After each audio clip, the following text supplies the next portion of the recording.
Bonjour, vous écoutez ces questions que tout le monde se pose. Je m'appelle Maud Ankawa, je suis coach, conférencière et également romancière. Mais pas que. Je viens du monde de l'entreprise et notamment de la finance et de la stratégie. Mais le fil rouge de tous mes métiers, c'est ma passion pour les êtres humains et les relations qui nous animent. Alors en fait, j'aspire au bonheur et c'est pour moi un objectif absolu.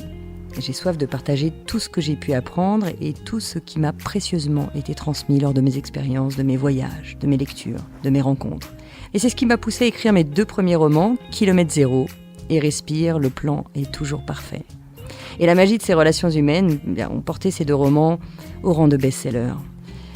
Et aujourd'hui, je suis ici, à ce micro, avec l'espoir de continuer à échanger avec mes lecteurs et mes auditeurs en toute intimité, de cœur à cœur, sur nos expériences de vie.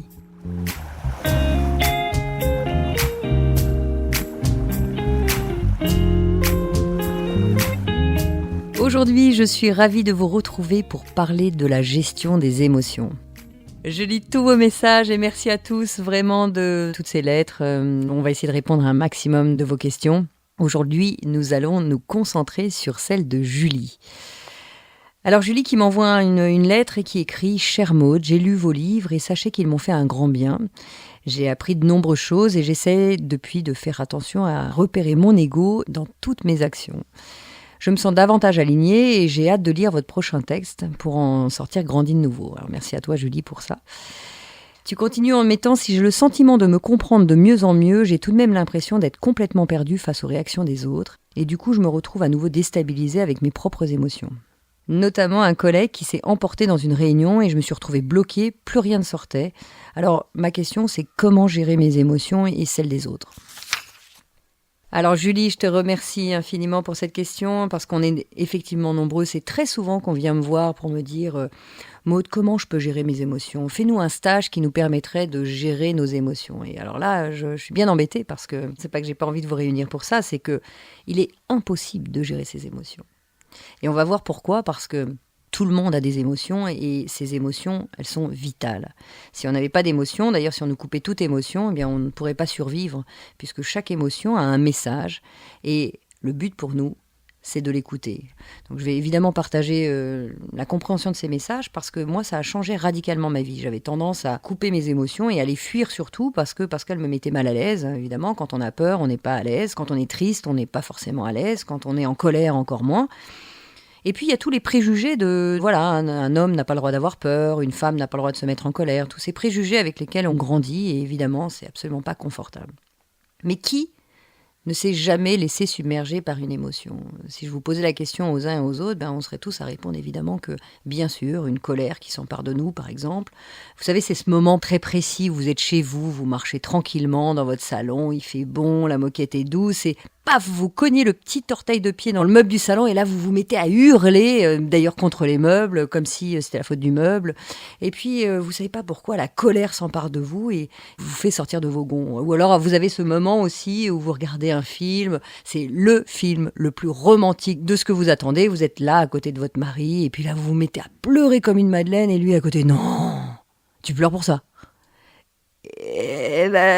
Non, c'est juste que j'ai une poussière dans l'œil, vous commencez à vous débattre avec votre émotion et on se sent un peu déstabilisé avec ça.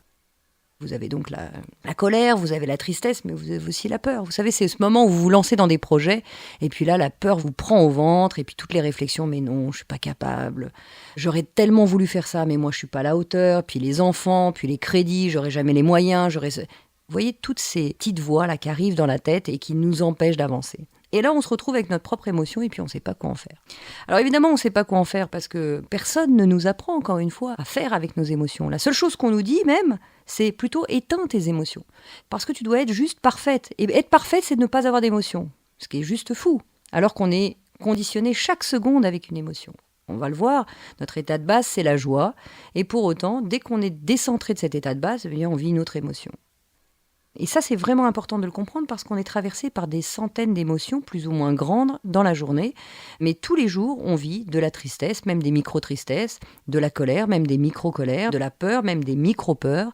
Donc inutile de vous dire, et vous le savez, tout comme moi, que c'est juste insupportable de vivre en masquant sans cesse tout ce qu'il y a à masquer, puisqu'on est en train de masquer qui l'on est vraiment. Alors, Comment gérer ces émotions ? Eh bien, comme je vous le disais, il n'est pas question de les gérer, il est question de les comprendre parce qu'elles existent et parce qu'elles sont vitales. Donc la première étape, c'est de ressentir l'émotion. Alors ressentir l'émotion, ça veut dire quoi ? Ça veut dire simplement se poser un instant et réfléchir, ressentir quel type d'émotion je suis en train de vivre. Parce que bizarrement, on sait exactement dire que tiens, hier j'étais en colère. On sait le dire ça. On sait le dire, on ne sait pas d'où elle vient, on ne sait pas comment, on ne sait pas quoi en faire avec, mais par contre on sait dire qu'on était en colère, on sait dire qu'on avait de la peur, on sait dire qu'on était triste. Et on le sait comment ? Eh bien simplement en se positionnant quelques instants dans le corps, intuitivement, on sait reconnaître nos propres émotions. Et pourtant, ça pourrait être les mêmes symptômes. Par exemple, quand j'ai peur, j'ai le cœur qui bat vite, mais quand je suis en colère, j'ai aussi le cœur qui bat vite. Et quand je suis triste, j'ai aussi le cœur qui bat vite. Et pourtant, tous à 100%, on sait dire, tiens, là je suis en colère. Ou là j'ai peur, ou là je suis triste. Pour reprendre évidemment les émotions principales, sachant qu'il y a des milliers d'émotions et des déclinaisons. Quand on parle de la peur, ça va de la peur, la petite peur, jusqu'à la terreur. Donc il y a plein de facettes de cette même émotion, tout comme il y a énormément d'émotions. Alors évidemment, je ne vais pas toutes les citer, sinon on va faire un podcast de plusieurs jours. Mais la réalité, c'est vraiment de prendre ces émotions principales, vous pourrez les décliner, vous de votre côté, mais de bien les comprendre. Prenons un exemple qui m'est arrivé il n'y a encore pas très longtemps, je le cite d'ailleurs dans Kilomètre Zéro. C'est un automobiliste qui vous coupe la route et puis vous avez peur. Et heureusement, grâce à la peur, vous freinez de façon instinctive. Et là, il le fait exprès, il conduit mal, il m'a pas vu, il se fout de moi. De toute façon, les gens conduisent n'importe comment, ils font pas gaffe aux autres, on est dans un monde individualiste, etc., etc. Et donc, derrière la peur, il y a la colère qui arrive, parce qu'on se réinvente son film vers notre système de défense qui ne peut pas accepter simplement qu'on a eu peur, parce qu'on nous a pas appris à juste accepter notre émotion. Donc on a eu peur, et comme on ne peut pas imaginer que c'est de notre faute, eh bien on va chercher un coupable à l'extérieur. Et là, on va déclencher une autre émotion qui est la colère. Et puis vous allez continuer à alimenter votre colère. Tu te rends compte, j'ai vu un type, là il m'a coupé la route, et on continue à l'alimenter pendant plusieurs jours. Pour une seule raison, celle de ne pas accepter simplement son émotion. Et là je vous invite, notamment par rapport à la peur, à vous poser quelques secondes parce qu'il y a deux types d'émotions réelles. Il y a l'émotion instinctive, celle que je viens de vous expliquer, c'est archaïque, le cerveau archaïque, instinctif, nous permet immédiatement de freiner. Et c'est mon cerveau instinctif qui est capable de me sauver la vie simplement par un réflexe. Ça, c'est ce qu'on appelle les émotions instinctives. Et elles représentent 7% de nos peurs. Tout le reste, les 93 autres pourcents, c'est une illusion de notre esprit. C'est tous les films qu'on se raconte. Par exemple, je sors d'une réunion, c'était un peu houleux avec mon patron, avec mes collègues, et puis là, mon patron à la fin me dit tiens Maud, tu viendras me voir à 14h, il faut qu'on discute là. Je pars déjeuner, et puis là, il y a toutes les peurs qui arrivent. Alors ça se trouve, il va me faire des remontrances, ça se trouve, il va peut-être me virer. Et là, on commence à se mettre en place un film, une vidéo qui nous raconte nos propres peurs. Et tous ces scénarios font qu'on se met dans l'émotion de la peur. Donc vous voyez, 93% de nos peurs sont conditionnées par tout le film qu'on se raconte. De la même façon, si je reprends cet automobiliste qui me coupe la route, je me raconte mon propre scénario et j'arrive avec toute ma colère pour donner une bonne raison à cette colère et pouvoir le raconter en victime aux autres. Celui qui m'a coupé la route, je ne saurais jamais pourquoi il m'a coupé la route. Ça se trouve, sa femme est en train d'accoucher, ça se trouve, il ne m'a pas vu, etc., etc. Mais soit je prends un temps juste pour accueillir ce qui est en train d'arriver, et j'accepte ma colère, qui est, non, je me raconte mon scénario, soit effectivement, je rejette cette colère, et là, elle va durer un bon moment, parce qu'elle a besoin de sortir, cette colère. Et vous allez voir qu'à la seconde, comme pour toutes les émotions, à la seconde où je mets de l'attention, l'alarme descend, et l'alarme même s'arrête. Vous voyez bien que si j'avais accepté ma peur, si je reviens à moi, je pose les choses, j'ai eu peur, merci la peur, là j'ai une vraie raison de la remercier, puisqu'elle m'a sauvé la vie. Je m'arrête là, je reviens à moi, je reviens dans ma joie d'aller déjeuner avec mon ami et la vie continue. Or, encore une fois, ce film que je me raconte, c'est ce film-là qui me fait du mal. Ces films-là, c'est exactement comme quand on rêve la nuit. Ça vous est peut-être déjà arrivé de vous sentir poursuivi la nuit par quelqu'un et là, votre corps réagit comme si c'était vrai. Eh bien là, c'est la même chose avec les pensées qu'on se raconte. On se raconte son propre film et on est dans une réalité qui nous semble vraie. Donc autrement dit, 93% de nos peurs sont des ressentis mentaux. Donc moi, ce que je vous invite à faire déjà, c'est dans la journée, de vous rendre compte où vous en êtes vraiment. Est-ce que c'est une peur qui est réelle ou est-ce que c'est une peur qui simplement est une illusion de mon mental parce que pour l'instant, je n'ai aucun élément pour valider que ce que je pense est vrai ou que ma peur est légitime. Alors vous allez me dire, oui, mais enfin quand même, je ressens, j'ai bien vu sa tête à la réunion, j'ai bien vu qu'il m'avait fait les gros yeux, que ceci, que cela. Donc la probabilité pour que ça se passe mal à 14 heures, elle est quand même avérée. C'est vrai, sauf que tant qu'on ne le vit pas, on ne peut pas savoir. Et puis, peu importe, en tout cas, le cerveau, il faut bien comprendre qu'il bug tant qu'il n'a pas le problème. Donc trouver des solutions alors qu'il n'y a pas encore le problème, le cerveau ne sait pas faire. Et à l'inverse, si à la fin de cette réunion, finalement, allez, dans le pire des scénarios, vous êtes effectivement licencié, eh bien vous trouverez des solutions, votre cerveau vous aidera à trouver des solutions en phase avec un vrai problème. Donc voilà, retenez bien et essayez d'identifier, vous notez, tiens là j'ai peur, est-ce que c'est réel, est-ce que c'est pas un film que je suis en train de me faire ? Non, prenez le temps et puis essayez de poser, est-ce que c'est une peur archaïque ou une peur que je génère ? Donc la première clé, la première chose, c'est de ressentir son émotion et de définir quelle émotion je suis en train de vivre. Je ressens l'émotion et juste, je l'accueille. La deuxième étape, c'est d'écouter le message de son émotion. Et là encore, ça c'est des choses qu'on ne nous apprend pas, mais ce qui est fondamental de comprendre, c'est que l'émotion a toujours le même message. Il faut savoir qu'une émotion dure en moyenne 7 secondes. Juste pour nous amener un message et repartir. Et une fois qu'on écoute ce message, l'aventure s'arrête. Alors on va le voir pour ces 4 émotions principales que sont la colère, la tristesse, la peur et la joie. Mais nos émotions nous parlent toujours de la même chose. Et si vous appliquez cette même question à chaque fois que vous ressentez votre émotion, puisque vous savez la ressentir, vous savez dire encore une fois que vous avez peur, vous êtes triste, que vous êtes en colère ou en joie, si à chaque fois que vous ressentez cette émotion, vous vous posez la bonne question, vous allez voir que naturellement, le message est toujours le même par type d'émotion. Alors, je commence par la colère. La colère nous explique que quelque chose en nous n'est pas respecté. Je viens de vivre quelque chose d'injuste, donc dès qu'il s'agit d'irrespect ou d'injustice, on parle de colère. Ça ne veut pas dire pour autant que l'autre en face a été irrespectueux ou injuste avec vous, mais que vous l'avez ressenti comme ça. Autrement dit, quand vous ressentez de la colère, la vraie question qu'il faut se poser, c'est qu'est-ce qui en moi n'est pas respecté ? Qu'est-ce que je ressens d'injuste ? Si je passe à la peur, maintenant la peur, qu'est-ce qu'elle vient nous expliquer ? Elle vient nous parler de danger. C'est-à-dire qu'à chaque fois que j'ai peur, je me sens en danger. Quand c'est évidemment une réaction instinctive, comme je vous le disais, un lion qui est face à vous, vous avez peur, c'est un tout petit peu normal, vous avez peur pour votre vie, c'est un danger extrême pour vous. Et bien de la même façon, quand vous faites vos scénarios, vous avez peur parce que vous vous sentez en danger. Par exemple, moi, je me souviens, et d'ailleurs ça me le fait toujours, quand je monte sur scène, j'ai le trac parce que y a la peur d'être critiqué, il y a la peur pour son image, il y a la peur pour 1000 choses qui font que, tiens, dès que j'ai peur, je me sens en danger. Alors évidemment, c'est pas le même danger, il y a des degrés de danger. C'est moins grave d'avoir le trac que de se retrouver face à un lion, je reconnais. Mais pour autant, quand on est en train de le vivre, on a le sentiment que notre danger est profond et intense. De la même façon que votre patron qui vous a convoqué, et puis il est vraiment pas en pleine forme, et puis vous sentez que vous allez vous prendre pas mal de remarques, et bien là, à ce moment-là, le danger est presque aussi fort que celui de se retrouver face à un lion. Vous êtes en danger vital de votre image, de ce que vous avez à vivre, etc.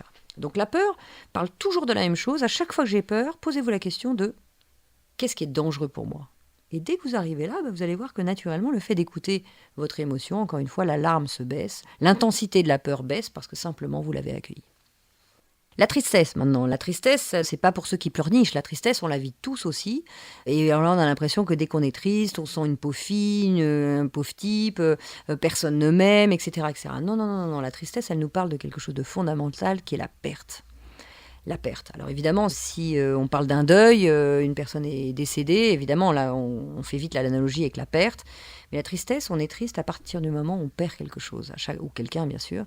Pour des cas graves comme la perte de quelqu'un, évidemment, d'un deuil, mais aussi, par exemple, une perte sentimentale. Quelqu'un vous quitte, évidemment, il y a une énorme tristesse. Mais là, je parle de choses très graves, mais on a aussi de la tristesse quand, par exemple, on casse sa mug, qu'on adorait. C'était une mug sentimentale, c'était... Et si on la nie, cette tristesse, parce qu'on se dit toujours « Ah bah oui, mais il y a plus grave, il y a plus grave », mais qu'est-ce qui se passe ? Elle se fiche dans le corps et elle a besoin d'être évacuée. Et moins on écoute encore une fois son émotion, et plus l'émotion hurle. Donc prenez un temps simplement pour accepter que cette micro-tristesse, par exemple sur le fait d'avoir cassé votre vase, votre mug, je ne sais quoi, c'est là, il y a une micro-tristesse, acceptez-la et simplement observez. Posez-vous la question, qu'est-ce que je perds ? Je perds quelque chose que j'aimais beaucoup, boire tous les matins dans ma mug. Je peux perdre une relation amicale, ce qui me rend très très triste parce que on n'a pas su se comprendre, parce que ceci, parce que cela. En tout cas, il y a une perte qui est en train de se jouer. La tristesse est en train de m'annoncer que là, il y a quelque chose qui se joue dans la perte. À chaque fois que vous allez ressentir de la tristesse, voyez bien que il y a un renouveau qui se met en place. Quand la tristesse arrive, on sent cette perte, mais derrière la perte, il y a toujours quelque chose de renouveau qui arrive, qui ne sera plus du tout la même chose. Vous perdez quelqu'un, évidemment une relation sentimentale, ou un deuil, ou des choses moins graves, mais vous allez voir que oui, il y a un vide, et derrière, la tristesse permet de guérir ce vide, de vous parler de cette perte, de prendre un temps pour accepter cette perte. Et puis derrière, il y a un renouveau qui se met en place. Donc la tristesse, c'est toujours, elle participe toujours au processus de deuil. Et elle sait que maintenant, tu vas être disponible pour autre chose, pour vivre une nouvelle étape de ta vie. Et enfin, donc, la dernière émotion principale, qui est la joie, qui est notre état de base. C'est-à-dire qu'à partir du moment où tout est aligné et que tout est en phase dans notre vie, on ressent de la joie. La joie, c'est aussi une émotion. C'est pas l'état de bonheur dont on parlera bien sûr, mais la joie, c'est une émotion. Et cette émotion, c'est le moteur de notre vie. Vous avez déjà ressenti ça. Je sais pas, vous tombez amoureux. Là, d'un coup, vous êtes en joie. Vous avez l'impression que vous êtes invincible, que vous pouvez tout faire dans la vie. C'est le moteur de la vie. Ça donne le courage d'entreprendre, ça donne le courage d'avoir des ailes. Et à chaque fois que je ressens de la joie, à chaque fois, je suis boostée parce que c'est mon état de base. Mais la joie, elle n'intervient pas forcément avec les autres, elle intervient aussi si vous prenez le temps de vous poser sur votre vie, pour avoir de la gratitude sur tout ce que vous avez, d'être face à un lever de soleil par exemple, à un coucher de soleil également, ou des petites choses de la vie qui vont faire que vous allez retrouver cet état d'alignement. Donc vraiment, écouter, c'est vraiment une étape fondamentale. La première étape, c'était de ressentir, la deuxième étape, c'est d'écouter le message de son émotion. Si je les reprends, la colère nous parle d'injustice, d'irrespect. La peur, elle t'alerte d'un danger réel ou d'un danger imaginaire, mais c'est réellement ce qu'on ressent. Et la tristesse, elle parle de la perte pour laisser place à un renouveau. Pour l'état de base, qui est notre joie, celle qui nous incarne derrière toute cette instabilité de ces émotions qui nous déstabilisent dans ce qu'on est, la joie qui est notre état de base, qui est notre moteur. Alors après, j'aimerais vous partager 2 autres étapes qui vont faire que, naturellement, vous allez pouvoir intégrer ça. Une fois qu'on a ressenti son émotion, une fois qu'on a pu poser le mot sur quel type d'émotion je suis en train de ressentir, une fois qu'on a écouté le message de l'émotion, à travers ce que je viens de vous partager, eh bien, la 3e étape, c'est de sourire à l'émotion. Sourire, ça veut dire quoi ? Ça veut dire l'accueillir. Juste accepter qu'à ce moment-là, on a ressenti cette émotion-là. Parce que, encore une fois, notre habitude, c'est de la refouler et puis surtout de ne pas la vivre. Là, simplement de se poser sur son émotion, l'accueillir et dire voilà, j'ai le droit. Et heureusement que je la ressens. J'ai même de la gratitude sur le fait que je l'ai ressentie, même si elle n'est pas confortable. C'est fondamental de la ressentir parce qu'en la ressentant, je vais pouvoir l'écouter et je vais pouvoir passer à la 4e étape qui est d'agir. Agir, poser l'action juste pour avancer. Agir, c'est, comme je vous le disais, moi, la première fois que j'ai fait une conférence, par exemple, devant 2000 personnes, mais je me suis retrouvée à être complètement terrorisée, à plus dormir. Et puis finalement, j'ai pu poser l'action juste parce que j'ai écouté le message de ma peur. J'ai pu aller voir les bonnes personnes pour m'aider à construire une conférence, pour m'aider à être seule sur scène, etc., etc. Donc on peut agir au bon endroit à partir du moment où, effectivement, on passe ces étapes préliminaires. Voilà, donc pour revenir, Julie, sur comment toi tu peux gérer tes émotions, essaye simplement de ne pas chercher à les évincer d'ailleurs, comme tu l'as compris, c'est d'essayer de... Voilà, il se passe quelque chose, ton collègue s'est emporté, alors lui, s'il s'est emporté, comme tu l'as compris, c'est qu'il avait quelque chose de douloureux, et quelque chose en lui qui n'était pas respecté. Qu'est-ce qui se passe ? S'il est dans cette colère, c'est que lui, il est en train de se rendre compte qu'il y a quelque chose d'injuste qui est en train de se jouer pour lui. Le simple fait d'avoir de l'empathie pour l'émotion de l'autre et la comprendre aussi. On ne va pas forcément pouvoir comprendre pourquoi il se sent dans quelque chose d'injuste ou d'irrespectueux, mais par contre, on sait que c'est ça son problème. S'il ressent de la colère, c'est qu'il est en train de vivre ça. Et bien naturellement, on peut être un peu plus en empathie avec celui qui le vit et puis essayer de l'aider à descendre cette émotion et de pouvoir agir au bon moment. Tout comme toi, quand tu ressens de la peur, pose-toi les questions dont on vient de se parler, parce qu'il y a peut-être quelque chose qui est en train de se jouer dans l'écoute de ce message. Voilà, j'espère que ces éléments vous auront servi. C'est un exercice de tous les jours. Moi, c'est tous les jours que je suis face à mes émotions qui arrivent d'un coup. Ça se met à hurler, on ne sait pas à quel moment.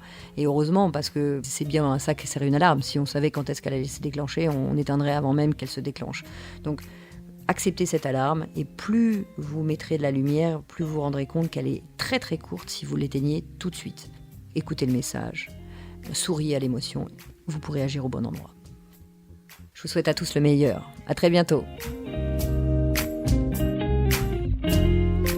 On se donne rendez-vous dans 15 jours pour le prochain épisode de ces questions que tout le monde se pose. Pour être tenu au courant de sa sortie, n'hésitez pas à vous abonner à ce podcast, me suivre sur les réseaux sociaux sous le nom de Maud Ankawa ou consulter mon site internet maud, MAUD-ankawa, ANKAOUA.com. N'oubliez pas que si vous avez vous-même des questions ou s'il y a des sujets que vous aimeriez que j'aborde dans un futur épisode, vous pouvez m'écrire ou m'envoyer une note vocale à l'adresse podcast.erol@gmail.com. Vous retrouverez toutes ces informations dans le texte de description de l'épisode et je serai ravie de vous retrouver en librairie pour mes 2 romans, Kilomètre Zéro et Respire, le plan est toujours parfait. Un grand merci à mon éditeur Erol de m'accompagner dans mon aventure littéraire et de produire ce podcast. Et cet épisode a été réalisé par Margot Roll et Céline Malvaux de l'atelier ENL et monté par Noémie Sudre.